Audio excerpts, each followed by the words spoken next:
surprising me too.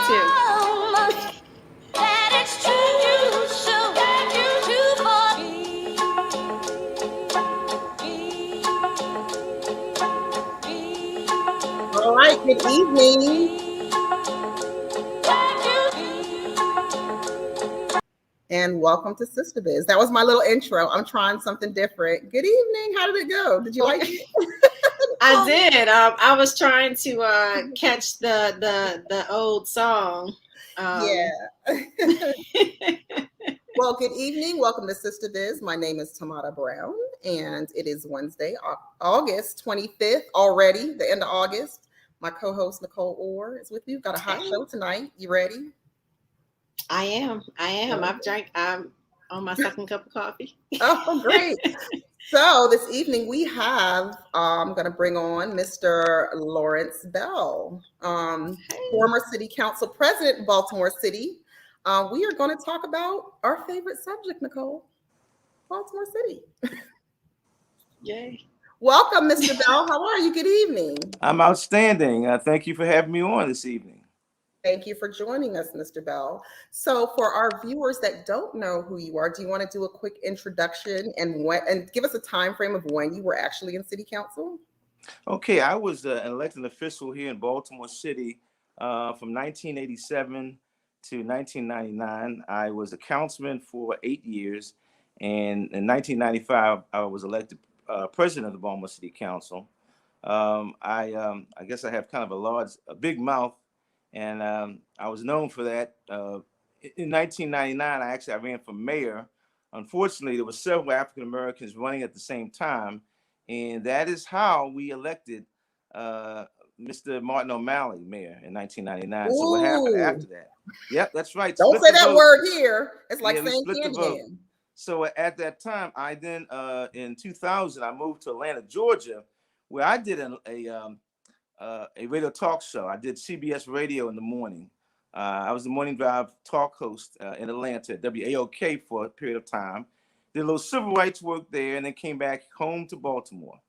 So I guess that's a quick overview of what I've been doing last several years. Well, wow. So we got to jump right in it because you you stated that several Black candidates were running. So we're just going to go right into that whole Pandora's box on how we ended up with Martin O'Malley.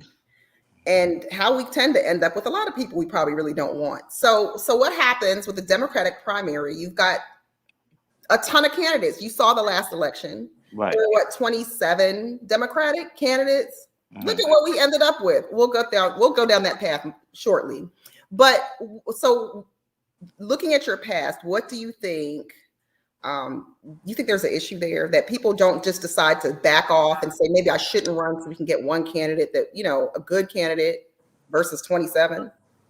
Yeah, I think that the Black community needs to be more united, and we need to unite over principles, rather than personalities. And to be honest with you, so often people outside the Black community know how to pit us against each other and to split these votes up. And, I was president of the Baltimore City Council, so I was at the time the highest or the second highest elected official in the city of Baltimore. Historically, the president of the council moves on to become the mayor. In fact, by charter, if anything happens where the mayor leaves early, the president automatically becomes mayor. In this case, the mayor at the time was Kurt Smoke, and he decided not to run again. I was running in 99, but what happened was these other Black candidates started jumping into the race. I could even argue that some of those people who were financing Martin O'Malley were also financing some of the other opponents. So consequently, they split the vote up, and there you go. So, and it happens over and over and over again. It's sad, but it does. So you mean to tell me, Nicole, see, I'm not crazy. We've talked on the show a million times about Martin O'Malley pitting 5 to 6 candidates in that pool of 27, maybe 10 candidates, and you still end up with one of your people, but you put make a bunch of confusion, Mm-hmm. But we have to stop falling for it. Like we've watched this happen time and time again, historically. And it's like, why do we continue to keep being bamboozled by the same concept? I mean, we have, now that we know, why is it that we cannot unite? I just don't understand that part. But Well, before that, Mr. Bell, I'm sorry, just was it like this prior to this O'Malley run? Was that always how Baltimore City politics were, where it was just top heavy with candidates going forward, or is this just kind of new since '99? I mean, I think in some ways it's even worse now, because what's happening is today in Black politics, not only in Baltimore, but I would say all over the country, there's this what I would call style or symbolism over substance, you know. And what has You mean happened like an is, afro and Malcolm X glasses is symbolism? yeah, right, right. No. I mean, you know, we're living in an age where people are social climbers and status seekers. A lot of Black elected officials. I tell you something was interesting. When I was in Atlanta, I got to sit down with my hero at that time was Maynard Jackson, who I felt was one of the greatest Black mayors of all time, and he did things to build Atlanta up by pumping money, resources, capital into the Black community, particularly into African American businesses. I talked to him. I talked to the people over at the Southern Christian Leadership Conference. Martin King III is a good friend of mine. I did some work over there in Atlanta, and people who were working with him. And one of the things the minister said to me over there at SCLC is that in the 1960s, in the 50s and 60s, you can go all the way back, our strongest leaders, Black leaders, often went into ministry. You know, if you look at it, look at the great leaders of the past. Dr. King. You could talk about, well, many people. Adam Clayton Powell, you know, was a minister before he became a politician. On and on and on. But by the early 70s, the strongest people, men and women, began to go into elected politics rather than ministry. And you know, politics, I put like ministry leadership is supposed to be about confronting things, confrontation. Politics is the art of what? Compromise. And so you saw more of us move more toward compromise, more towards seeing politics as a goal, as something to put on your resume. And that's what you have right now. And so when you think of it that way, if you're not really committed to raising the Black community, if you don't have real goals and objectives and a real agenda, you're getting more and more people who are just about being more important, being the H and I C. You know, it's that kind of mentality. And it was bad then, but it's even worse today. You know, if you look at this country right now, and they're negotiating an infrastructure deal and a new budget for the entire United States, and in all this money, okay, and I think it's a good thing that the Democrats are doing, but where do you see the agenda to deal specifically with the issues of Black people? You know, where's the Black caucus on a local level? Where's there, you know, I'm not going to go on and on and on about that, but there's a lack of a commitment that we had in the past. And so when you have that, a lot of people will cut each other up politically just to go forward as an individual. Right. So they're cutting each other up just to survive. I think that the attitude, and Nicole and I have talked about that a lot, is this the survival mentality with candidates, with business owners, with people in general in Baltimore City. Everyone is just digging and scratching to survive in a city where we shouldn't have to. People of color, Black people should be thriving in Baltimore, not fighting over scraps. So when we fight over scraps, we've ended up with we've ended up with a mayor that I don't think we're happy with, that I believe is all symbolism, all talk, and we can't afford that right now. We're coming out of a pandemic, or at some point we're going to come out of this pandemic. We're deep in the midst of a pandemic. Our crime, I look back at the crime back in the 90s, back in your day, it's no different today. We're no better off than we were. Our businesses are probably doing worse than they were. We don't have a foot or a hold on anything. There's trash. What's going right? I like to ask people what's right in Baltimore, because everything is wrong. What do you think is right? Well, I got a strain right there. I tell you, we're still alive. How about that? We're still alive. I think that there is an expectation of Black faces in high places. That's a good thing. Okay, we expect that our mayor now is going to be an African American. You have a president of the city council is African American, a comptroller is African American, and I think most of the council now is black. But the problem is that we've gotten into this whole mode of looking just for symbols.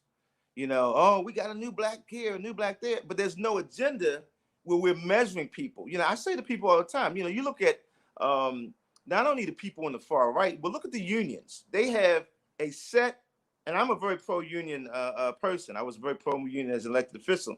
They have a set of priorities. They have a set of goals. They interview candidates, and they measure them against those goals. And they measure you against what you've already done or not done. And you make a decision based upon objective criteria. We don't always do that. We say, well, we like the way he sounds. We like the way she sounds. There was a time in Baltimore where the ministers did that. I remember a time when the Ministerial Alliance, the Baptist Ministers Conference, these different groups here in Baltimore City, if something went awry in the city that was bad or affected black folks, you'd hear their voices right off the bat. You'd hear them. Now you rarely hear. I remember back in 1997, I think it was, around 97, 98, there was a move by the state to come in and take over the Baltimore City public school system. And I remember that very well. I got a call on the phone from former Congressman Perrin Mitchell. He was in retirement at that point, but I think that he's one of the greatest black politicians that we've ever had. He's the first black congressman from the state of Maryland, but he was totally committed. And even an older man out of office, he calls me and says, Lawrence, what are you going to do about that? That's the second largest department or agency in Baltimore City.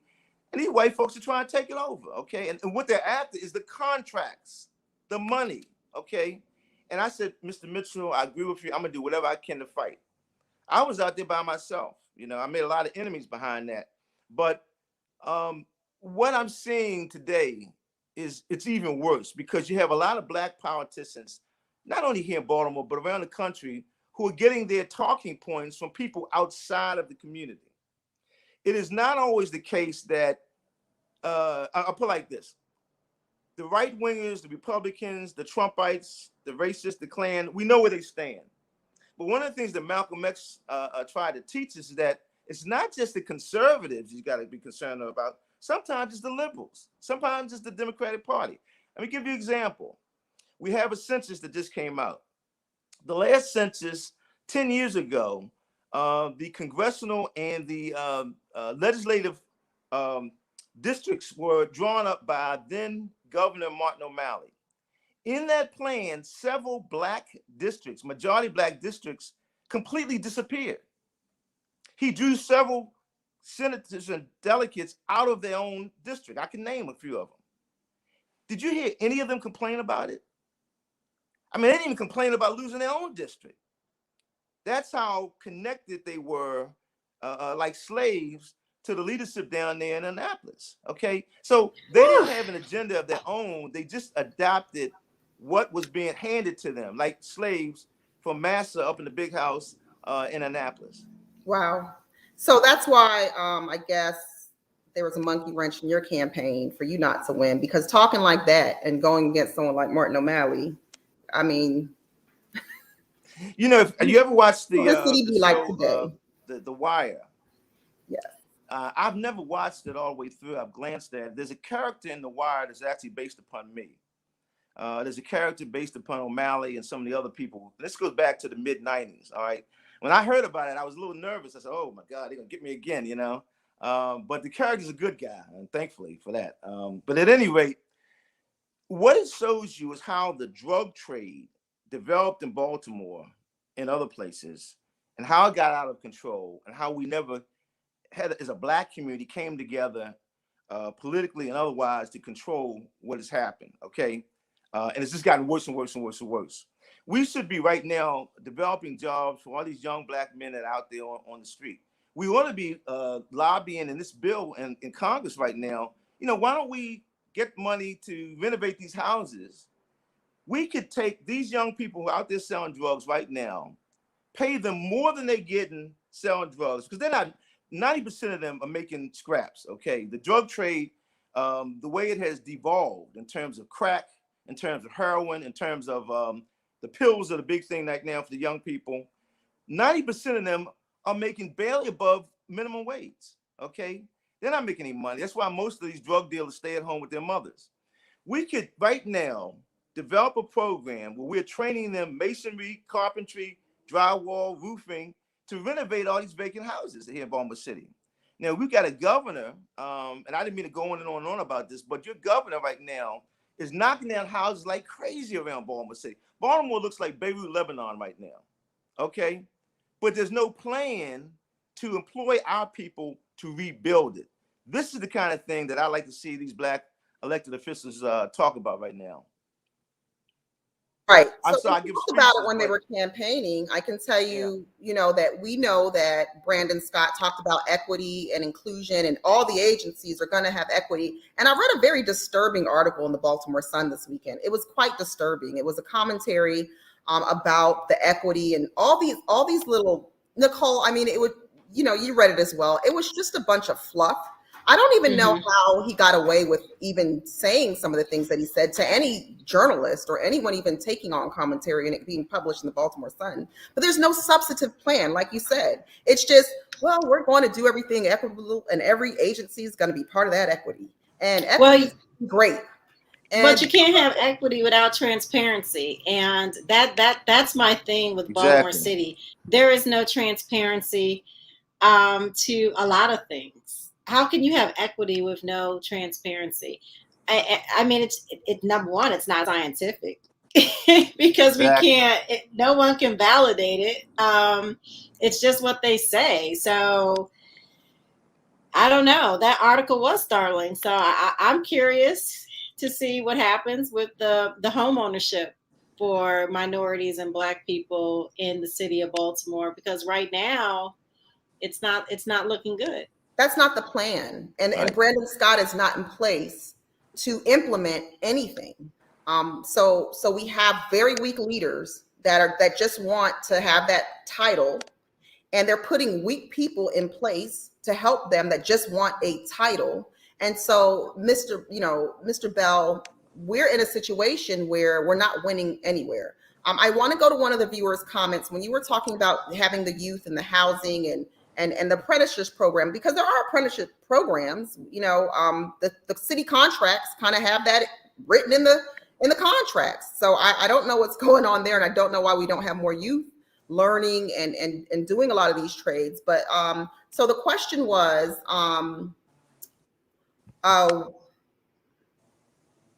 where do you see Baltimore City with the Afghan, you know, how many are we getting? 100, 1,000? I'm not sure. I'm sorry, we shouldn't be getting any because we living like refugees right here. I'm just saying. Right.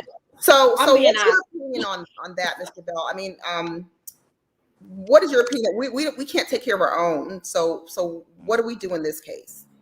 Well, I mean, it's a national issue in that at one point, not long ago, you go back about 10, 20 years ago, Black people were the largest minority, right? Now, we're roughly supposed to be somewhere between 13 and 15% of the population nationally. We were the largest minority, right? We were fighting the civil rights movement and all that. And in the last so many years, we're now bumped down to number 2. Hispanic, Latino people are now the largest minority. And they're bringing other folks in, okay? Now, I happen to believe that we should be supportive of immigrants who come. I think we ought to be compassionate. But I also believe that our first priority is going to be the people that built this country, okay? We built this country. The top export coming out of the United States, if you go back, back into the beginning of the last century and back into the 1800s, the number one export was cotton. A lot of people don't know that, right? You go back to late 1800s into 1900, the United States, we as Black people harvested over 90% of not only America's cotton, but the entire world, the entire planet. It pumped money, it pumped revenue into the United States. It made America rich, and we as Black people have nothing to show for it. And that's pathetic. You know, that's disgraceful. So we got to deal with that issue, and we got to be at the front of the line. I respect our Hispanic brothers and sisters. I also remember, historically, that when Donald Trump taxed Hispanics, I remind people that Texas used to be Mexico. It was stolen from the people of Mexico. The fight over Texas. I know I'm getting to history and all that now, getting off a little bit, but the fight over Texas. You remember the Alamo, all that kind of crap. Well, the reality is that Davy Crockett, Sam Houston, all those people, they were fighting to bring Texas, take it from Mexico, bring it into the Union as a slave state. So they were fighting for slavery. They weren't fighting for freedom. And we need to know those things historically. So I respect our Latin and our Hispanic brothers and sisters. But at the same time, I have to say, look, before you start dealing with all these other folks coming from all these places, I don't care if they're from Central America, South America, Afghanistan, wherever they are, you got to start taking care of these Black people that have been here for the last couple hundred years. So I'm very clear on that. And Nicole, you made a very good point about transparency.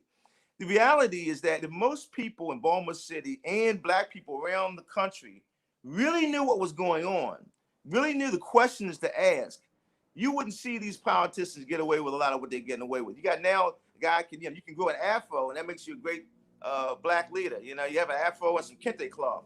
But as Tamara said, you had mentioned, what is the participation among minority businesses?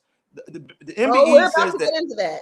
Yeah, I mean, Mr. Haney made a comment that most of the prime contractors are white. We were about to get into that, but please continue. Right. I mean, even just the subcontract in Baltimore City, if you get a contract, 20% of it has to be subcontracted to minorities, right? And is that what it is now? 20? So it's set on a contract by contract basis based on availability. So any one contract could be 9% minority and 1% woman, depending on the type of work that it is. But the aspirational goal for the city is 27% minority and 27 and 10% woman owned. So here's the thing. Okay, we don't know what that is though. We are not seriously dealing with that. We're not achieving that. The people even know that we're not achieving that. These Board of Estimates meetings, how long do the Board of Estimates meetings last? They last, what, about 20 minutes, a half an hour? Well, now they last about 2 hours because all the sons of Baltimore like the grandstand on it, but nothing's getting done. But I don't know. I don't know that our city fathers and sisters, if you will, are even screening and examining that. And here's the thing: if you have real commitment from your Black leadership, guess what? You wouldn't even need an MBE law. Let's look at Atlanta. Everybody talks about Atlanta, how great it is. Okay, you know how it got to be that way? Along with the fact that Dr. King and others were there in Atlanta. I mean, going back to the 50s, 60s, and so forth up until now. Maynard Jackson in the 70s was the first Black elected mayor of Atlanta. He had a novel idea. He said, you know what? We're going to empower the Black community because the Black community needs money. We need money. We need resources. We need economics. We don't just need all this symbolic crap that you hear us talk about. What we need is money. We need resources. Economics is the basis of everything else. If you get economics straight, you begin to deal with poor housing. You deal with poor health. You deal with crime. You get in the drug economy. We need economic development. So what Maynard Jackson said is like, look, you know what I'm gonna do? I have an idea. What's the fastest way of getting money pumped into the Black community? Large scale development construction projects. Okay, there are different ways, but that's one key way to do this. He says, I have a vision. We're going to expand the airport, which was Hartsfield Atlanta Airport, and we're going to be number one. And you know what we're going to do? We're going to use Black people to do it. This is how you saw these big Black contracting companies develop out of Atlanta. Herman Russell was the top. I don't know today about this company, but that was the biggest Black contractor. You can look at Black Entertainment. I'm not in Black Entertainment, Black Enterprise magazine. The biggest Black contractor in America was Herman Russell, the Russell Corporation, based in Atlanta. So you got all these Black companies that were building, rebuilding, expanding the airport. Today, it is number one. If you're going to go from here, east, west, west, east, okay, you're going to stop off in Atlanta or you're going to stop off in O'Hare up in Chicago. But in the process, it pumped millions of dollars into the Black community, not only in terms of construction contractors, but restaurants, all kinds of things that it filtered down into. Now, let's look at Baltimore City, okay? Yeah, let's give you an example. Okay, we get gambling. I was never a big fan of gambling, but when it was approved, we had an opportunity to the city and the state to build the casino downtown. And the city did have some, although it was a state contract, the city had some input in terms of how that was done. Well, the MBE requirement, I understand, was waived. Here's an opportunity to pump money into the Black community. How many people in the community even know this? And the Black contractors have gotten to the point where they're so afraid to speak out. Okay, it's just pathetic. But it is. I had a protest, and they were scared. The people that came out to support the Black contractors protests were standing on the sidewalk outside of City Hall. They were afraid to come into the center because they didn't want to be seen, and a lot of people didn't show up because they did not want to be seen protesting, not getting paid, and not getting participation. Right. So you don't have anything. You're afraid of losing what little bit you have. But that's terrible. So again, to me, it goes back to where is the compliance? Because if you have people that are operating in fear, it's like the movie Get Out. Everybody's walking around like they scared. But if there was compliance where they would not have to be afraid, where is it?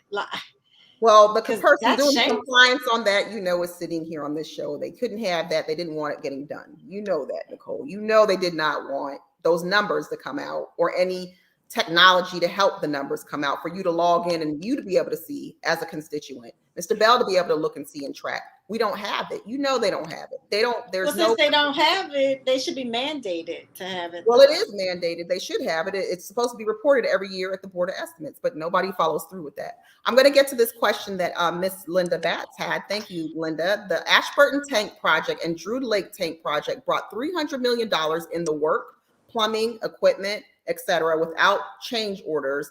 This has been known for about 30 years with no plan to build jobs. So this comes back to something we talked about last week with Ms. Batts about the consent decree projects, all the billions of dollars going to the Jersey contractors, just the Druid Hill contract alone, all of the surrounding neighborhoods and people that need jobs in those neighborhoods and training. This is a problem and no one gets how important it is for our businesses to thrive. I tell you another thing, and I'm glad that Linda Batts brought that up. There's so many issues. One of them is the cronyism. Cronyism has gone from bad to worse in Baltimore City. It's gotten to the point in almost every department and agency is all about who you know rather than what you know. And we see that. Can you say that again, please? Can you say that again? Who you know rather than what you know. Mm. I used to be kind of hard on Kurt Smoke when I was in office, but I can tell you the way things have been run in the last several years in terms of cronyism, in terms of, and I'm gonna give you another, and I'm gonna get in a little trouble saying this, but let's look at how this thing is being monitored. The law department, I think, is probably the most important department. And I don't know the solicitor personally. I can't say anything negative about him, but I'll be very honest with you. I'm really shocked that for the first time in quite some time that I know of, we don't have an African-American solicitor, head of the law department. Well, had the woman that was in place as the acting city solicitor acted right and actually knew how to do her job instead of trying to put people out of jobs and harassing the staff, maybe we would have had our first Black female solicitor, but she didn't know how to act. Well, somebody who's competent, whoever that person is. Well, she wasn't competent, but we did. I do believe that Judge Davis was quite competent when it came to law. Well, we need somebody who's competent and who's committed. You can have Albert Einstein there, but if Albert Einstein is not committed to our goals, our objectives, our agenda, it doesn't make a bit of difference. Now, in terms of that project that Linda Batts mentioned, this brings up another issue. We have been putting out these signs in the community in West Baltimore, and we're trying to talk to our brothers and sisters over on the east side to support this. These are signs that say Black neighborhoods matter. Black neighborhoods matter. Now, it's scary that we Black contractors matter. Sorry, go ahead. Right. It's scary that we need to do this in 2021 when the mayor's Black, the president of the city council is Black, the comptroller is Black, all these, Black people. You have Negroes, Black faces in high places. And we're trying to get meetings with the hierarchy. Because, and I'll tell you something, if you want to talk about why, talk about Black people, why they're here, why they're not here, most of us do not want bicycle lanes coming through the middle of our streets or coming through the Parkway over here. I'm on Gwen Falls Parkway. We don't want this. We don't want this. Are they proposing to knock down all those trees on Gwen Falls to put right? bike Okay. lanes? There's also been a proposal to put a fast food over here across right near Coppin State University in Madonna Mall. You know, I remember a time when, as an elected official, if there was a proposal, a development proposal, that every adjacent neighborhood and community organization was opposed to, it was dead in the water. Just forget about it, okay? Because everybody was against it. Today, it's not like that. Today, you can have everybody opposed to something, and they still are trying to do it anyway. So, and that's what you talk about, a lack of empowerment of the people. Chris Ressinger, is it Chris Reiner or someone? Sounds about right. Well, yeah. Sounds about right. But these are the types of things, these are the issues that are affecting people's lives. And again, I'll tell you also that you have African Americans who have been here for many decades. And we need to support them and help them, okay? And there needs to be a plan of that sort. But the most important thing is we need to be able, and I don't care, even though we have an epidemic or pandemic right now, we need to be able to reach the people in City Hall and give them a piece of our mind. And I really believe that, unfortunately, I don't know what's happening in other cities, but I do feel that in Baltimore City, the powers that be are exploiting the pandemic. Okay, because they have these Zoom. Now, you and I, we're on a video call. All right. I love the technology. It's still in development, right? It's growing. It's getting better. But most of our people are not very good at or quite into Zoom calling. My mom, okay, I have a grandmother who's still living, almost 100 years old. You know, we can't get to her in the nursing home right now because of COVID. So I got to fight to get these Zoom meetings. All right. She doesn't know how to do this. She's 98 years old. A lot of older people, my grandmother, my mother, that generation, they're not really into it yet. So when the zoning board, the planning department, the transportation department has these meetings, which is supposed to be big public meetings, they have Zoom, mostly white people on the call, you know what I mean? A few of us on the call, and then they go ahead and do things knowing full well that they don't have the voice of the masses of the people in the neighborhoods. And it's not just something against black neighborhoods. I think a lot of white neighborhoods are complaining about the same thing. So, and let me add, I'm sorry to cut you off. Go ahead. They block your comments too. They block you from actually interacting during those. So it's technically like, oh, well, we held a meeting, but we're not gonna let you say anything. Right. There you go. So that we have a lot of issues here. So that's why we have this show. We try to educate the viewers on what's really going on.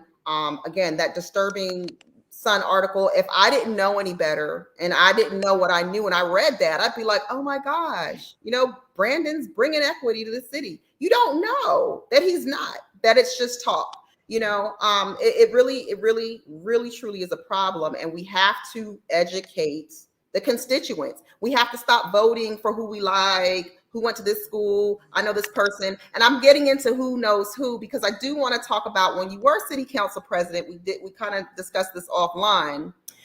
The chief of staff that you had was Councilman, is comptroller now, Bill Henry. Also, right. Robert Stokes worked in your administration, who is now a city council member. Again, I'm a huge critic of everyone because I think the city needs tough love, and that's what the leaders need. Robert Stokes, I met with him plenty of times talking about prompt payment for contractors. And if proms are paid promptly, then subs are supposed to be paid within 7 days. We met. I know he had a hearing. People didn't show up. What is he doing? Nobody knows. He's been around for a while. You know, maybe one of your friends. I'm not impressed. I mean, I don't have any issues with them, but I'm not impressed. We need to move some of these people out. Bill Henry made a lot of statements and promises. I don't know what he's doing. I don't know what he is doing. The website looks better. We got some information we can look. You know, I think technology-wise, he's maybe meeting some of that. I don't know how much more he can do, but he's also connected. So I want you to talk about these connections. Like, can you explain? You're explaining to me the whole connection with Bill Henry. I didn't know his father was into politics. Yeah, years ago, you had political clubs, really kind of to some extent predate my getting into office, but actually there's a benefit to those political clubs because people had a way collectively of influencing what happened in City Hall. Back in the day, way back in the day, there was an East Baltimore political club called the Eastern Forum. And the leader, the real leader of that was a man named Bill Henry, William Henry. This Bill Henry's dad. And he and my dad were friends. They went to high school together and college together. I always said that Bill Henry, the elder, was kind of like my political uncle because I'm a West Sider, and they were all on the East Side. And these are my East Side friends. So Robert Stokes was also a part of that organization back then. There was a group called East Side EDO, East Side Democratic Organization, and that was headed by a guy named Clarence DeBurns, who became the first Black mayor. So what happened to these organizations? I mean, where are they now? They have really kind of faded away. And I saw a piece written not that long ago about how that may be at our disadvantage because without the political organizations we used to have, we are not collectively influencing what goes on downtown. Now I know that Corey McCray has, he's one of the leaders of BEST, the BEST organization. I can't remember what the acronym stands for. I'm not impressed. That's just. But you just don't have as many as you used to have. I do intend to get more involved in talking to all these people you mentioned, because we got to have a way of influencing them and see, here's the other problem we have too. I'm really I'm praying for all of these, including our mayor, because I'm a little nervous. I sometimes wonder whether Mayor Scott has a small circle of people around him who are not necessarily representative of all of us. You know, a lot of times, I'm gonna tell you some, even with Black elected officials, and not only here in other places, they're getting their talking points from people outside of the Black community. Well, you have Black his chief of staff is a white guy. Jim Shea. Spoken about him. Jim Shea is his legal advisor, and he hated HBCUs. Well, you have Black leaders who are learning how to be Black leaders from white people. But and so and they're not Brandon he's gonna feel like that white community got him in office and they helped him get there, so he almost owes. Somebody walking around with the afro talking about equity has a white chief of staff. Okay, Michael Huber, who you know, and you've got the city solicitor is a white man, and those are the people giving you the most advice. If you wanted to be in that administration, Michael Huber reviewed who was coming in and hired the staff as the chief of staff. Of course, we have Mr. Shorter, who is the new city administrator, but then up under him is a gentleman who was of Hispanic descent, I assume. But he was brought in with the last administration. So everything is just so murky. Everything is just such a mess. He's certainly getting advice from people that don't look like us, and the people that do look like us that are giving him advice don't care about the rest of us. They only care about themselves. So what can we do to break this bad habit? I feel like the city is biting their nails, and we can't get their hands out of their mouth. Like, why do we keep electing these people? And we need a new group. These groups you talked about that controlled a lot of the politics, where is this new group at? And I don't want it to be the people that are in bed with everybody now. We need some new people. How can we make that happen? Well, we got to organize. I mean, I know that I am working with some folks over here who are beginning to organize, and we're trying to get loud enough that we'll force their attention. It's scary. I mean, I remember a time when it was a lot different. It's gone from bad to worse. And we've got to educate the people. Our ministers, I like to say our ministers get more involved. A lot of our ministers have become very lazy politically. In other words, I'll give you an example. They're about money now. So. Well, yeah, I mean, they're even worse than that, because sometimes it's just plain laziness. Look at North Avenue. The vast majority of people think that North Avenue is a mess. It's a disaster. Taking half of a major artery that goes east to west and dedicating it to buses and bicycles is asinine. Most people hate it. Most people can't stand it. And I've begun talking to some of the ministers. I'm saying, some of you have churches right here. They're taking your parking away. What are you guys doing about it? I mean, Are you working together to speak as a group, speak on our behalf, at least speak on your own behalf? And what I'm saying is they're so disorganized. It's just very sad. So we've got to start at the ground level. And I'm very thankful. I'm working a lot with the Greater Mondawmin Coordinating Council and some others who are beginning to work with folks on the East Side. And I'll tell you something else. It's not even just a black-white issue. I even see a lot of working class whites who feel disenfranchised by all this. But there's no question that as black folks, and I mean, again, we want everybody represented. You know, we're not only talking about blacks, we need whites, we need everybody, Hispanics, everybody should be represented. Everybody's important. Everybody counts. But as black people who've been on the bottom, at the bottom of the barrel for all this time, we need change. And we're the majority of the city. I mean, it's pathetic. And the thing is that, you know, I'm gonna give you an example of another way that I think the present administration says certain things that sound good, they tickle the ear, but they're not really substance because they're listening in some cases to the wrong people. You know, the mayor made a proposal. He gave out this thing about crime, fighting crime, right? You all saw that. I can tell where a lot of the language came from, and it didn't come from us. One of the groups they talked about is the Safe Streets. Now, on paper, Safe Streets sounds like a great idea. It really does, okay? Oh, the idea of, you know, you're going to get the thugs out on the street, as they say, to talk to each other. They're going to stop fighting. I'm using language I hear people use, okay? This is not my language. But that's the language the white folks that told him that plan. There you go. To him, and he was like, exactly. The guy's going to pat the guy in the back and say, man, don't pull a gun and shoot him. Let's all be friends. That's not how the street actually works. These are people over Johns Hopkins who may be well-intentioned, but they don't know what's going on down here on the street level, okay? A lot of those people, and I hate to say this, a lot of people in Safe Streets are still out there slaying drugs. They are, okay? I went to a rec center that was closed a couple years ago, and I go there, and the older women out there saying, well, hey, Council, they still call me Councilman Bell. Mr. Bell, hey, it's BGF over there, BGF. I'm like, yeah, okay, I know. I go in there, and I'm like, oh, man, I know what these people, you know what I'm saying? I'm not saying they're all bad, but what I'm saying is that they're pumping money into things that are not really working. Most of the killings are being done by a small circle of really hard people who are the enforcers. 90% of your drug dealers are kids out there just slinging little nickel down bags or whatever it is. They're not really hard killers. We've got to focus like a laser beam on the violent people and get them off the street, okay? That's what we got to do. But we got to talk to people on the street level who really know what's going on. But again, if you are isolated up here in the Ivory Tower and you're talking to these people who come up with these stats like Hopkins, and I respect Johns Hopkins, let me say that, okay? But the stats that they use to justify putting more money into that program, more money. Do you see a difference in the murder rate right now? You see homicides like I said, some major members of that organization have been part of our murder numbers because they've been murdered. Yeah, when they do a hit on, I'm talking about the police, they find people from Safe Streets there, okay? Now, I'm not trying to impugn the entire program. Right. That's just not the one-all solution. There's got to be more. No, it's not a panacea. And what I'm saying is that the plan, I don't think, is adequate.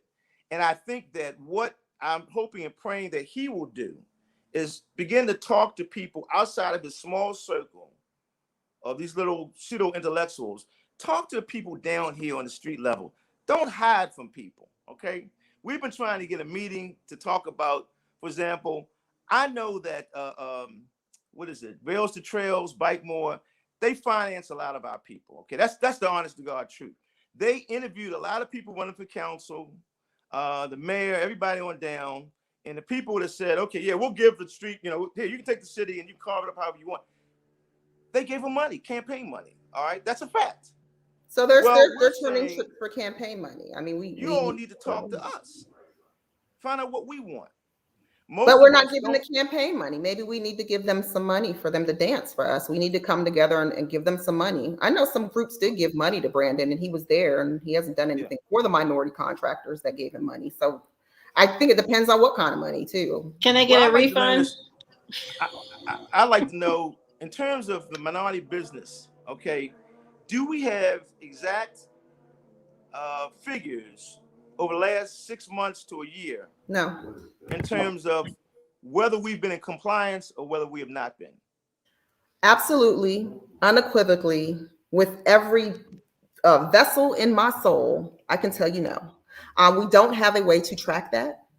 If you call DPW right now and say, out of all of your 100 plus contracts, what are the current, how many are compliant right now? They may know on some engineering or, onesie, twosie, they may know here and there, but no, you're not going to get a report. There hasn't been an annual report. We were trying to work on an annual report to give to the Board of Estimates to say, and then when you're saying these agencies are non-compliant, leadership is like, oh, you got to be friends with the agencies and you can't hold them accountable. But the code specifically says bring non-compliant agencies to the Board of Estimates. You're supposed to hold them accountable. You're not allowed to do that. Everybody wants to be friends. So we got a real problem with everything in Baltimore City. And it's because of the incompetence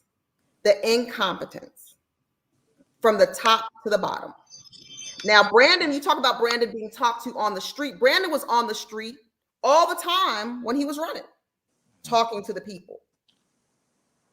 He's got security with him so he won't get bopped in the face next time. Why don't you get back on the street and talk to people? You used us. And I hope you all don't forget that. That's all I have to say. Don't forget he was out on the street every day. Well, I'm hoping that he gets some consciousness on this issue, because like I said, we have been talking about a variety of issues, and there are department heads and others that are running interference. The worst thing about it is that many of them are very deceitful and very dishonest about things. They don't respect the community. They already decided what they want to do, and they basically stalling for time. They want to, this area that I live in, okay, I live near Druid Hill Park. Many of us feel that they're trying to create almost like a de facto gated community for white folks to move into. The gentrification is a very real issue. And when the mayor mentioned the census and how you lost Black population, and he's right about that, what he did not mention was the impact of gentrification.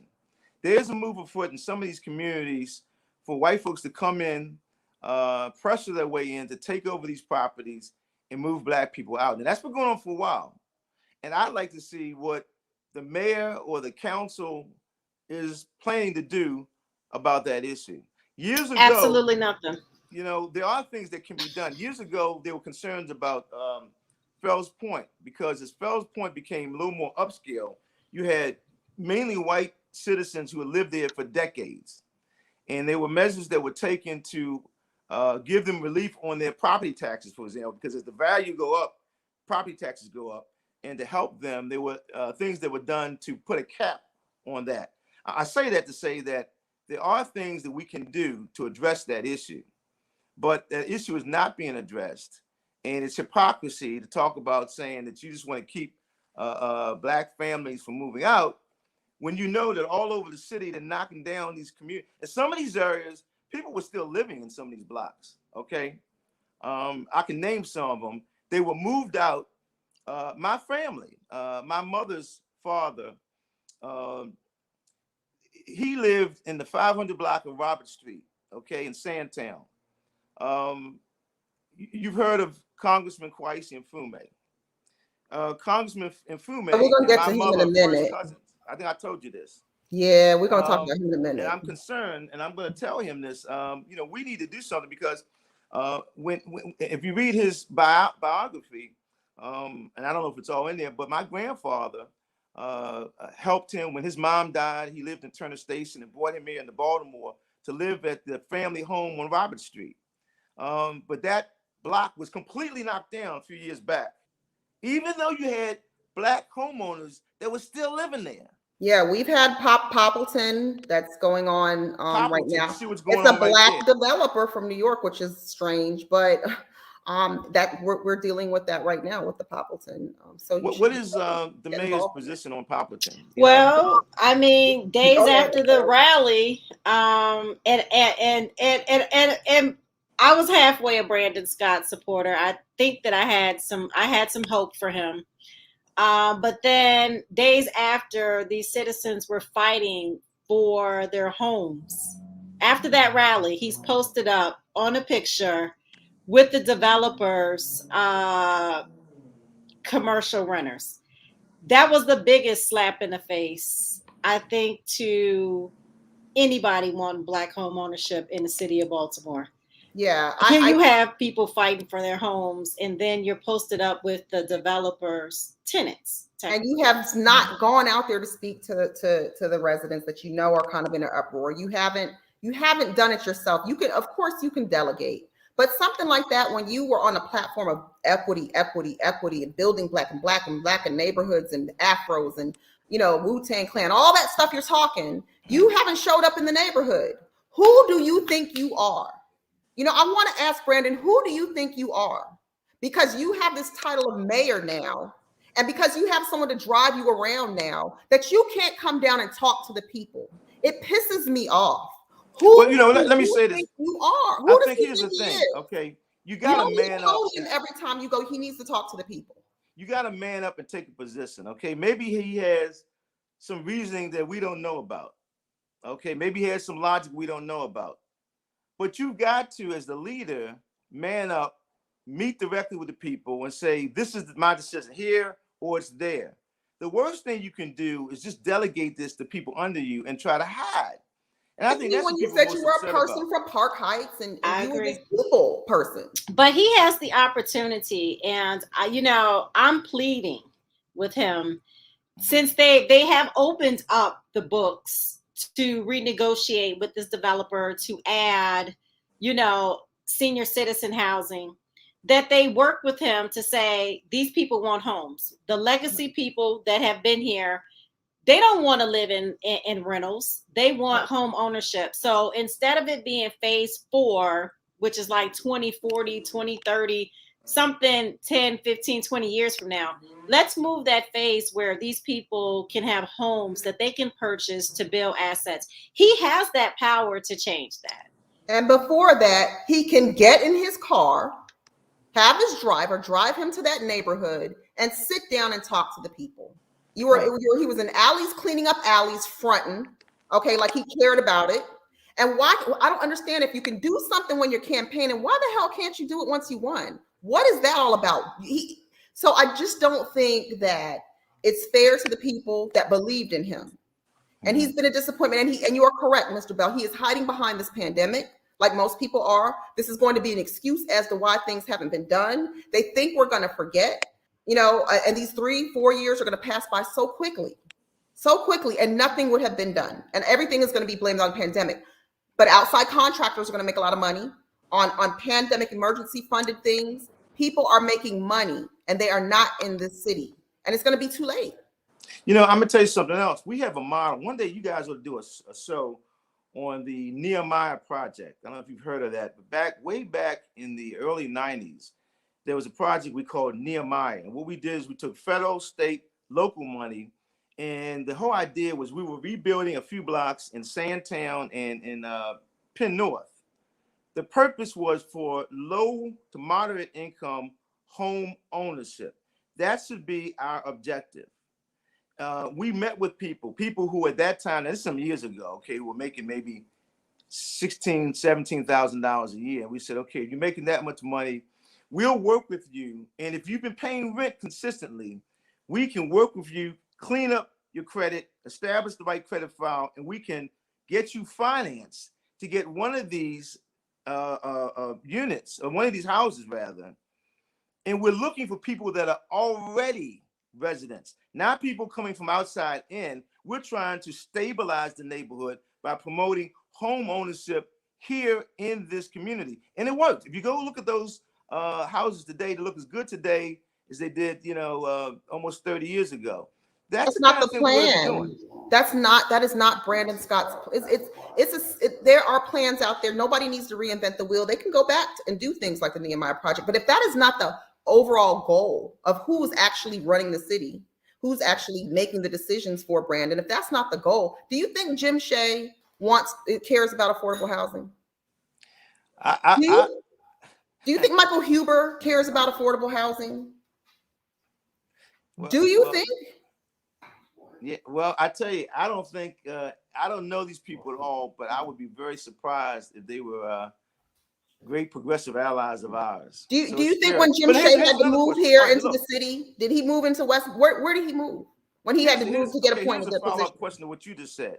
And here's what the problem is.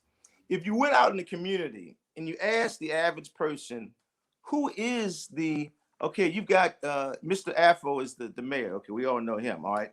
He's got his Afro. Do you know who the solicitor is right now? Do you know who it is? Is he black? Is he white? Is he polka dot? Do you know? 99% of people don't know that. They don't know it. That's the problem. Okay. They can't challenge it because they don't know. And it's our job to start educating them so they can take the correct action in terms of how they deal with these politicians down at City Hall.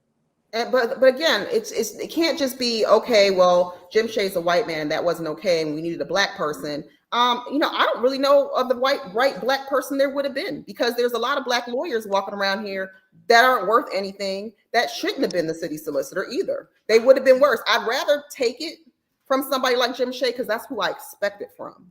I most certainly don't like it when it comes from black people that look like me. So I don't think that it would have been any better. Who would it have been? He's got Alicia Wilson, who's hand hog tied to Hopkins, and Port Covington also guiding him. That's probably the only person of color that Brenda's listening to, and she hasn't really done anything. I mean, right? Who would they have picked? It's called. There's a name for it. It's called cooning, right? It's cooning.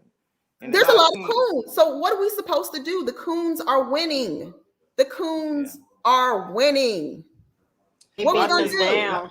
Let me leave it like this. I'm a big fan of Winnie Mandela, right? Now I'm not gonna say we're gonna go as far as putting the tire with the. Sometimes you feel like it. Right? But Winnie understood that you got to maintain your unification. You got to be united, and you got to hold the coons and the Uncle Toms and the traitors, and a lot of them. You got to hold them accountable. But then we have some down people that they say they're going to do it, and then they're like, "Oh, here, you with the real Afro, and really that cares about black people. Here's $10, or we're gonna give you a little contract over here. We're gonna help you out. We're gonna help your mama out." And it's like, "Oh, all right, we're just gonna sell out our people." Then I'm not. I mean, like, this is sad. Baltimore City should have some real down people that can work together. All right. But that's where I think they're exposing. Like, I just don't get why there has to be some form of overseeing at this point. There has to be some level of compliance, because they have to be held accountable. A lot state and federal funds that that are mysteriously disappearing. And so I just think that there has to be some level of some type of supervision. My thing is that if I find out, I'm whistleblowing. So can they cut me a check? What's really sad? I'm gonna tell you what's sad. I'm not kidding. I'm going to try to share something. And so if you see something, this is me trying to share something, but keep talking, please. What's sad is that I remember it's been like a year ago, or no more than that, 2 years ago. You remember when Trump started attacking Baltimore, and Trump is a real racist. Okay, Trump is a real racist. No question about it. But here's the thing: some of what he said was actually true about the corruption, and there's some of us who believe that he was getting information about Baltimore City from inside. Okay, so we have a unfortunate reputation of corruption, but again, I look at what Jesus said, and he was talking to the disciples, and he says, there's a lot of counterfeits around there, and they were like, well, wow, I mean, how can you tell? How do you know who's real, who's not real? He said, very simple. You will know the tree by its fruit, right? Orange trees don't give you apples. Apple trees don't give you oranges or lemons or something like that. When you see a city where you have all these people, these black folks, in these positions, and look at the fruit of it. Look at what is here. Look at how ridiculous. It's worse than ever. That tells you about the leadership. That tells you where we are. Okay. So, and a lot of people make a lot of money off of this city. The development downtown, East Harbor, Fells Point, Canton, all these areas are being blown up. But you look at our areas, it seems that they only go up when we get pushed out. So that's really pathetic. But I think there's a comment also I saw that you put up from somebody who talked about the churches just now. And if you, can you put that back up again? Sure. It was a pretty large comment, but I'm going to try to read it. It may take up the whole screen. Okay, it says, sorry, get Nicole. the churches that have built mega churches in these poverty-stricken neighborhoods to invest. I tell you what I'd like to see. I like to see these black churches. There was an idea at one time that they should invest at least in the area immediately around. Now, let me give you an example. Israel Baptist Church, Reverend Wilson, met with him like 20 years ago, and I shout out to him if he's anywhere nearby. I was very impressed by him because he said, we're going to adopt the blocks all the way around the church. Why are we doing this? Because if we don't do it, Johns Hopkins is going to take all of this, which is what they've been doing in East Baltimore, okay? So the church made its decision that with the revenue we have come in, we're going to adopt at least the block around the church. You know them by these fruits. Now, you look at some of these other churches, and I don't want to name anybody, when right across the street, you got these vacant houses. I know one church, a major church, and I'm not going to name it, where they had a building that was very historic building. Very historic building. I think Dr. King had even visited there. And they didn't even try to fix it up, and they tore it down, you know? I mean, it's just... But we can't... That's the kind of thing. The church, people leading the church are the same people that are leading City Hall, are the same people that are leading some of these nonprofit for-profits, are the same people, that are preaching. The problem is people are for themselves. People, just because you're a preacher doesn't mean you care about people. People are getting into things for the wrong reason. People are getting into public service to make money. You don't get into public service to make money. You get into public service to serve the public. People are getting into public service for power. You don't get into public service for power. You get into public service to help people, to serve the people. You're not going to make money. They get into positions to try to move up, and that's all they care about. Right. It's not about what can I do right now in this position. So we're talking about what the church could do, but the church isn't going to do that because you need space to get more people to donate in that basket. And building around your community, nobody cares about that. So if you're in something for the wrong reason, you're never going to do the right thing. And that's what we're seeing in the Black community all too often.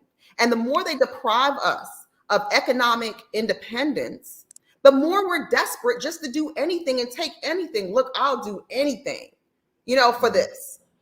So there's a slave mentality, and I see this has really gotten worse in recent years. Horrible. Where what we do, we live as Black people. Many of us live vicariously through the leaders. Okay, in other words, you'll see she gets up here or he gets up here, and oh, we're so happy. Oh, that's great to see. Boy, they made it. We're making progress. We're not making progress. He's making progress, or she's making progress. And it's the mentality that, okay, we can't all get off of the slave plantation. We're stuck here, but maybe one guy, he escapes. We can all pretend that we all escape. Well, we didn't all escape. We're still here catching hell. And you see this. And so we've got to get away from this firstism or this whole, applauding. And so they exploit that. They use it. And I can name some names that we all know, but there are a lot of these people that still using symbolism. But again, we are not holding them accountable to produce. And that's how they get away with it. It happens all the time. But one thing I will say also that concerns me among the younger generation of the young coons, if you will. Being young is a good thing if you have the character of being young. One of the things about young people is they're supposed to be idealistic. They're supposed to believe in things. They're supposed to believe they can change the world. Today, instead of idealism, we have cynicism. They get, well, most of the people are dumb and stupid anyway. I can just talk, I can wear a kunta cloth and look like, put a hand up and wear afro, whatever, and just burn the people that supported me. And that's what's going on. There are people right now, there are ministers that are every bit as talented as Dr. King. Did you know that? Very talented people. We have talent. So now we don't have it.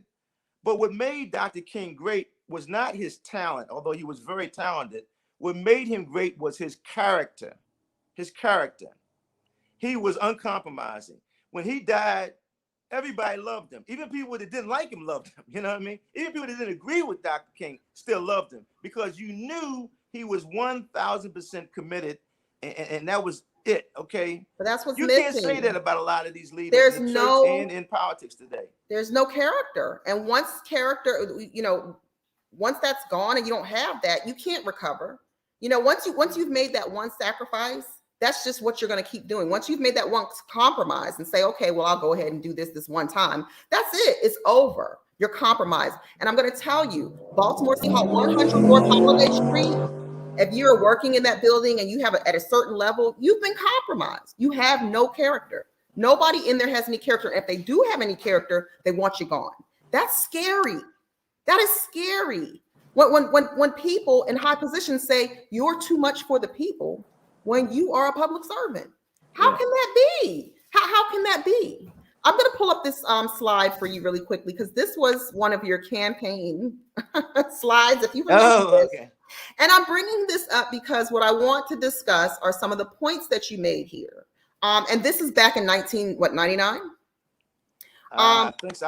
I was skinnier even then. I was real skinny. So it says Lawrence Bell will ensure zero tolerance for small crimes that destroy the quality of life in our neighborhoods. And I'm doing this as a reflection because the title and the theme of this was 1999. It's 2021. What's different, right?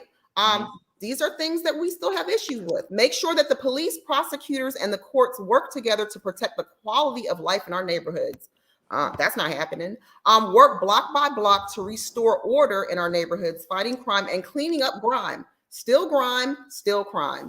Not close any firehouses during his term as mayor. I guess that was something back then. I don't know if firehouses are being closed. I think they were proposing to close one. Right. And keep recreation centers open year-round in every part of the city. Wow, Mr. Bell.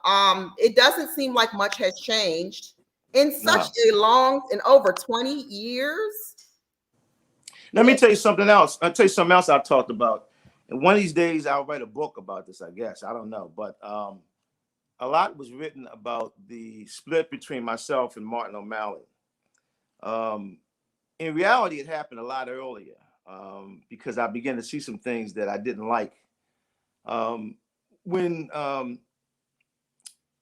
Bill Clinton was re-elected president, there was some speculation that the Mayor Smoke, might ascend to be a cabinet member. And if that happened, I would have become mayor automatically. And I remember having this conversation with O'Malley about crime. And he was saying, you really got to get on it. I said, well, yeah, I know. We got to deal with it. And he suggested that I needed to not be so concerned about equity, diversity, which is one of the other things I fought about. And I said, wait, hold on a second. Wait a minute. I believe in this. I believe, and I say it again today, we can do a recruitment drive. We can hire more young Black people coming out of the military. We have people coming back from Afghanistan. We have Army, Navy, Marines, and so forth, okay? The way that we deal with misconduct is not so much just trying to, change the minds of some of these real racist cops. Get rid of them. You know what I'm saying? Here in Baltimore, around the country, the way you deal with that is get rid of them. But we need to do a massive recruitment drive of young African-American men and women who could be out there fighting on the front line. You get me? Baltimore City, I think the starting salary right now is somewhere around $47,000, $48,000. That may not seem like a lot to some people, but for, a young person coming out of college, maybe who majored in criminal justice, or a young person that just finished their tour in the military, I think we could get a lot of good young people, young Black people in, and then focus on where the crime really is and deal with it. But you said Mayor, the former, he was in city council at the time, was not concerned with diversity and equity in the police department or overall. I just need to clarify this because Jim Shea, people.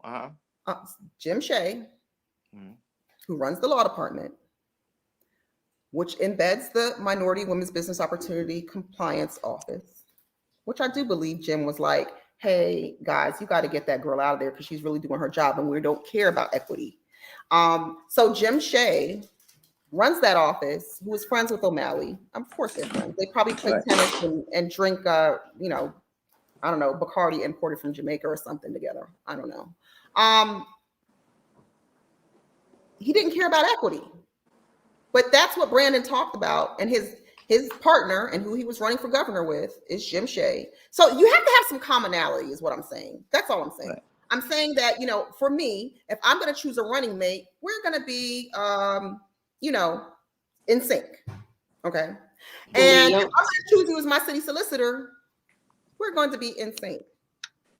I think that O'Malley and Shea were probably in sync. I don't think Jim Shea cares about equity.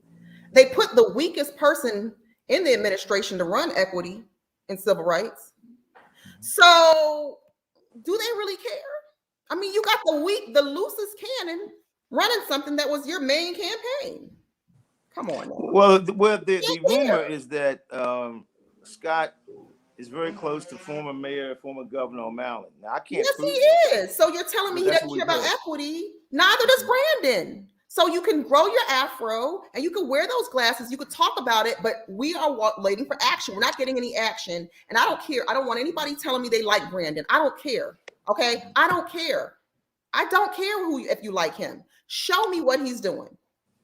Give him a chance. He's had a chance. Well, I can't argue with anything you say. I'm still hoping. Look, I'm praying this brother's going to come around. I'm telling you, I really am. But so far, I'm very nervous about it right now. It's not him coming around. Mr. Bell, he ran and said I say it all the time. I'm going to hit the ground running. I'm going to hit the ground running. You had to hit the ground and you fell on your afro. I guess you had to grow it bigger because you bumped your head somewhere, sir. You're not doing your job. You picked the weakest people you could to do things that they're not capable of doing. Mm-hmm. Yeah, well, because again, I wish we could have an insurrection and go up in City Hall because he needs to go. That's all I got to say.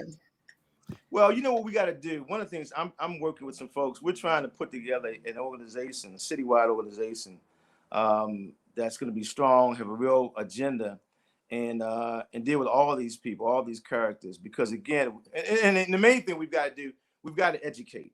Because again, everything you said, absolutely true, but what I would ask you is how many people know this?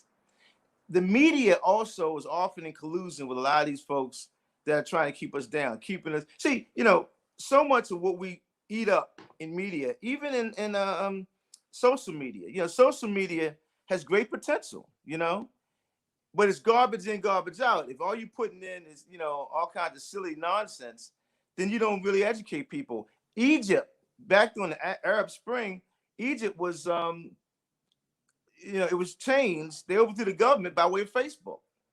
But today, if you look at Facebook, where do you see people on Facebook talking about what's going on in Baltimore City? How many people even know on blackusa.news and bemorenews.com? Amen. Okay. There you go. That's why we're here. Right. And we will not go anywhere. No matter the comments that we get and the things that we see, we're not going anywhere. So, Nicole, we do need to wrap it up. I knew this was going to go over an hour. I've been enjoying. I mean, Mr. Bell is so full of insight, and I would love to join that organization. Well, do me a favor in that organization when you're in there, Nicole and Mr. Bell. Don't just say, "Oh, well, Lisa's my friend. Lisa's dumb as bricks." And Lisa doesn't know what she's doing. And Lisa has no work ethic. And Lisa is lazy. Lisa doesn't need to be in the organization just because she's your friend. All I'm saying, we can't build the organizations on the same premise that they've built City Hall on. We have to get people that can do work, that will do work, whether we know them or don't know them. And that's part of the problem. Some of our Black politicians will be like, well, I know this person. But what about the people we don't know? There's so many people don't know that are capable. Those people you said that are capable, Mr. Bell, we don't know them. We don't know a lot of them. So I ask you to give people a chance and don't just try to help out your little friend, because your little friend needs help because they're not doing what they're supposed to do and they're not carrying their weight somewhere. Well, that gets to the whole issue of integrity, moral integrity. And so that's really, I think, where the spiritual element comes into play. It's not just about being Black. but you got to have integrity. You got to believe in things. You got to stop. You can't embrace hypocrisy. And one of the sad things about a lot of this cronyism that has really gotten worse over the years is that the people who are hurt the most are our people. You know what I mean? It's black people really burning other black people and keeping them out. I see that, like I said, years ago, I hate to sound like I'm like Moses or something like that, but I remember a time when patronage happened at the lower levels. In other words, people would work in a political group. They just want to get in City Hall to do a real basic job in public works, cleaning the street or what have you, okay? And if you knew people when you worked in the campaign, you had a chance of getting in. The problem now is that mentality has gone all the way up to the top. It's at the point now where all the jobs, skilled jobs that require real knowledge and skill, they're being filled almost solely based upon who you know, and that's why there's so much incompetence. And it's everywhere, I know a few people that got some agency head jobs just because of who they know. And yeah. And then the contractors can't even cut the grass. Look at these parks. It's simple, right?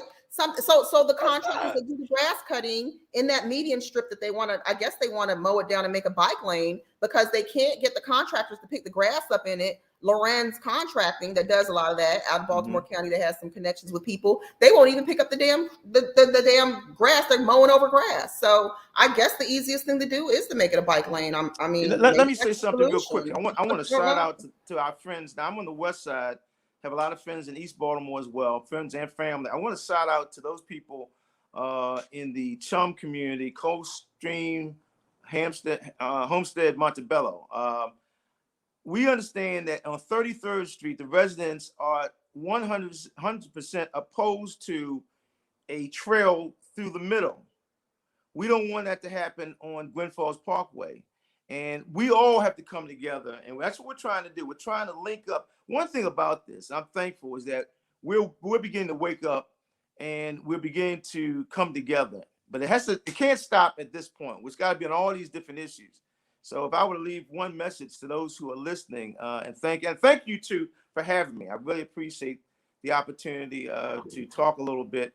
I don't want to sound like I'm Abraham from way back, a million years ago, but I do feel that we have to learn from our mistakes. We have to learn from the good and the bad of the past and bring it together. One of the problems with some of our people now is that everybody behaves as though they're smarter than anybody else, and they always want to recreate the wheel. I study history. I study the civil rights movement to see what they did. You know what I mean? And I try to figure out, where do we get off track? How do we get to be like this, the way we are right now, and how can we turn this thing around? So again, these kind of discussions are very important because it helps us to plot a course for the future, But again, it's not enough. I'm glad, my dad and I had this discussion a few years ago over Trayvon Martin, and he was saying, "Well, man, they're not going to do anything." I said, "Well, no, I think they are going to do something." The thing is that it's not enough for our people to get angry and upset and go home and do nothing. See, we tend to mobilize, but we don't organize. That's what we got to do right now. We got to organize. We got to have an agenda, and we got to hold people accountable. Nicole always says she has never seen so much unrest as she has. We've seen a lot of unrest. We see a lot of unhappy people. I hope people remember this. I hope we do organize. I hope we find better candidates. And I think it's really going to sting.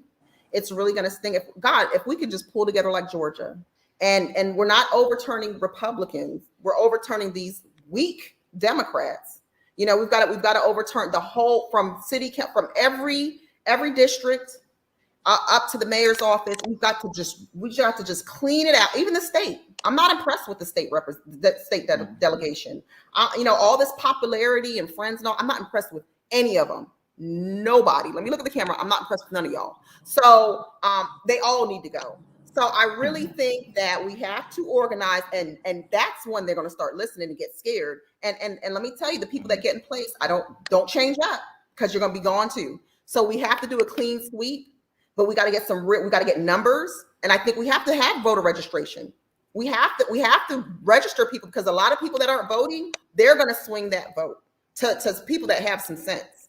And as we're registering those folks, we need to educate those folks. So we have to register, because the people that are voting right now, look where they got. Look where we got. So yeah, I just encourage everybody to register people to vote. Ask your neighbor. We can't wait for 3 more years, Mr. Bell. We have to start it now. And I'm ready. So let us know. But it can't be the whole friend and who I know thing that drives me bananas. And it really gets us nowhere. And we have to stop splitting the vote. I mean, 27 people running on one ticket. that's a lot. And then some people got like 300 votes. Well, that's how you can win. And I'm not saying this to knock our mayor, but what percentage? He had like about 25%, something like that. Look, if you look at everyone combined, a few people combined, he shouldn't have won. But yeah, I mean, it's interesting, and I don't knock him for that, but I think that it's fascinating to think that somebody could become the mayor with less than 30% of the vote. You know, I mean, that's how it happened. You know what I'm saying? They need to have a runoff of the top 3 next time around, or we need to make sure that we have a strong front, and we just say, look, we're not going to take more than 5 candidates. And if you do it, you know, shame on you. Shame on you for being selfish, and shame on you for taking that money from Martin O'Malley to come in and mess up our election. Let me throw something else in there. Here's another issue that's going to come up very soon. They're trying to do the red line that's been talked about, and it possibly could happen after Hogan is gone. This new money comes in from the infrastructure bill. There's an issue that the media did not talk about a few years ago. And for those people who are living out in Emerson Village, we need to get on this right away, because the Black leadership did not. And what they didn't tell you about the red line is that in the white community, Hunting Ridge, farther out, it's underground. But when it gets to Emerson Village, which is Black, it's above ground. So when you hear these people talk about how they want to reconnect the Black community, all this funds to bring everybody back, further down when you get to Franklin and Mulberry, ask them what they're going to do in Emerson Village, okay? Because a lot of times these plans, and the Black leadership, most of them didn't say anything about it a few years ago, okay? That's how bad they were. I remember that because I was called in to try to get people involved. But those issues, we got to look ahead, because throughout history, in any city, if you want to find out where the major thoroughfare is, the major expressway, it's always through the Black community. It's always areas where you have Black home ownership that was destroyed. And many times it was some of our liberal white friends that were the ones who did it. So I wanted to just leave that thought for all of you to think about. But again, I thank you for having me on today. We got a lot of issues we got to jump on top of. Absolutely. Thank you so much. So I'll have Nicole wrap up, but we do want to ask you any more parting words, like what's the next step? You know, please let us know what we can do to help. So well, look out for, there's going to be an organization called the People's Democratic Action Committee that we're about to form, and we're going to invite everybody to be a part of. I wasn't planning on unveiling that, but I'm gonna go ahead and unveil that today. Oh, breaking Look news out for it. Here on Sistabiz. What is it called? People's Democratic Action Committee. Okay, because I was going to start a PAC because I'm so frustrated. Years ago, the Mitchell family had an organization like that, and I remember talking to Clarence Mitchell, the third, right before he died, and he was telling me how he learned the importance of political organization. He knew my dad were friends in school together. And when I talked to him, I didn't know he was near the point of death. But one of the things he said is that you got to have an organization. Today, the organizations have faded away. And they had the Mitchell family, Perrin Mitchell, the Mitchells had that organization. We're going to revive it. And we're going to invite everybody to come in and be a part of it. All right. And if I see some shady folks in there that I know are corrupt, I'm gonna let you know, Mr. Bell, and I'm gonna call them right out there. I'm all ears. Oh, okay. Because I got some emails and names, and I'll do that purging for you. But you just gotta trust agents. Yeah, I know those secret agents. Those. Yeah. So, thank you so much for joining us, Nicole. Nicole's gonna wrap us up this evening. I'm speechless. Honestly, I mean, what a wonderful, insightful conversation, Mr. Bell. You've actually restored some of my hope in politicians, because I have this thing about politicians. But I mean, very, very informative, and I don't know what we're gonna do with Baltimore. I'm afraid. I'm definitely afraid. I'm afraid for, not myself, but just in general, to our legacy and to people that want to be homeowners, properly educating their children. I definitely want to bring attention to the Poppleton meeting that's happening tomorrow. They're having an open house. I believe it's from 6 to 7, and anyone that's interested in learning about that, it's at Organized Poppleton on Instagram, and I think they also have a Facebook page. So it is an open house to discuss the different things that are happening in that community and how they're being ran out of their homes as well. So I don't know. Like, I'm afraid. Like, I don't even have any positive words to say at this point, other than for us to build. Because I'm startled by that red line. Quick on that note. Now, once this pandemic subsides, and that's another thing, they gotta reopen these government buildings, especially City Hall. I understand what they're saying is they're gonna go the rest of the calendar year. That's a problem, because what you gotta do, this is community organizing or whatever, 101. You got a church, you got a group, you got an issue. Get 30, 40 people, come down to the city council meeting at 4:30. All right? I guarantee they're gonna come to you, because they're gonna what are you doing here? What are you doing here? Okay? And you're gonna say, we're here for this purpose and we want XYZ. Wednesday in the morning, take 30, 40, 50 more people down to the Board of Estimates meeting. See, that's how you get the attention of the elected officials. Okay? You gotta be in the right place at the right time. And that's what I encourage all of you who are listening to do as we organize. I like to see the people from Poppleton get down to City Hall and fill City Hall up during the council meeting. Well, if we can't get in, we can be outside when they're trying, or, we can be outside. And a lot of them aren't going in. It's all Zoom, but we can still be out front. Zoom is not the same thing as physically being there. So that's the next thing. I'm gonna let you guys go because my battery on my iPad is running down a little bit. It's almost at 0. But thanks again for having me. Thank you so much to the viewers. Thank you for all your great comments. Have a great evening, and we'll see you again, Mr. Bell. Yeah, thank you. Thank you. All right. Good night. Good night.